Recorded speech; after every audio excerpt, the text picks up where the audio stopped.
আজকে আমি হাজির হয়েছি পটল ভাজা রেসিপি নিয়ে। এরকম পটলগুলোকে গাগুলো একটা একটা সিড আছে এরকম করে ছাড়িয়ে নিয়েছি। পুরো ছাড়ালে জিনিসটা নরম হয়ে যায়, একটা একটা রেক রেক ছাড়ালে পটলটা খেতে ভালো লাগে এবং পটলটা ভালোভাবে ভাজা যায়। তো প্রথমে যেটা করবো, পটলটা ভালো করে নুন হলুদ মাখিয়ে নেবো। তবে নুন হলুদ মাখিয়ে সঙ্গে সঙ্গে এটা ভাজবো না, সঙ্গে সঙ্গে ভাজলে পটলের মধ্যে নুনটা ঢুকবে না। নুন হলুদটা মাখিয়ে 10 মিনিট রেখে দেবো। পটল ভাজার ক্ষেত্রে বড় বড় পটলই বেশ ভালো লাগে, ওই জন্য বড়ো বড়ো দেখে পটল কয়েকটা এইভাবে কেটে নিয়েছি। এইভাবে নুন হলুদ মাখিয়ে রাখলাম। তো নুন হলুদ মাখিয়ে এটাকে আমি 10 মিনিট রেস্টের জন্য রেখে দেবো। তো 10 মিনিট হয়ে গেছে, পটলগুলো এইভাবে ছেড়ে দেবো। 4-5টা করে ভেজে নেব। এক দিকটা ভাজা হয়ে গেছে, অন্য দিকটা উল্টে দেবো।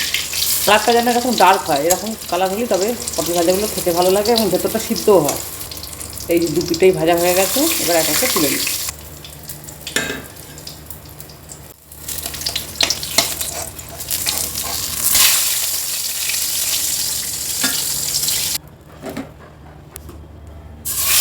বাকিগুলো এইভাবে ভেজে নেব।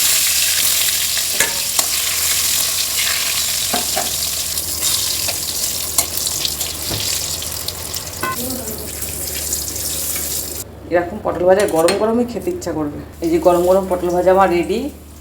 এইরকম পটল ভাজা বেশ মুগের ডালের সাথে, মুসুর ডালের সাথে, আলু ভাজা, পটল ভাজা, একটু বেগুন ভাজা হয়ে যাবে, ব্যাস জমে যাবে ব্যাপারটা পুরো। এত ভালো লাগে খেতে। তো একটা গরম আছে, হালকা একটুখানি নিয়ে খাই দেখি। পটল ভাজা আমার ভীষণ ভালো লাগে। পটল ভাজা করলে আগে শুধু একটা খেয়ে নিই, দারুণ দারুণ খেতে হয়েছে। পটল ভাজা বেশ মিষ্টি মিষ্টি খেতে খুব ভালো লাগে। তো আজকে আমার পটল ভাজা রেসিপি মেনু হয়ে গেছে। আজ তাহলে আসি, টাটা।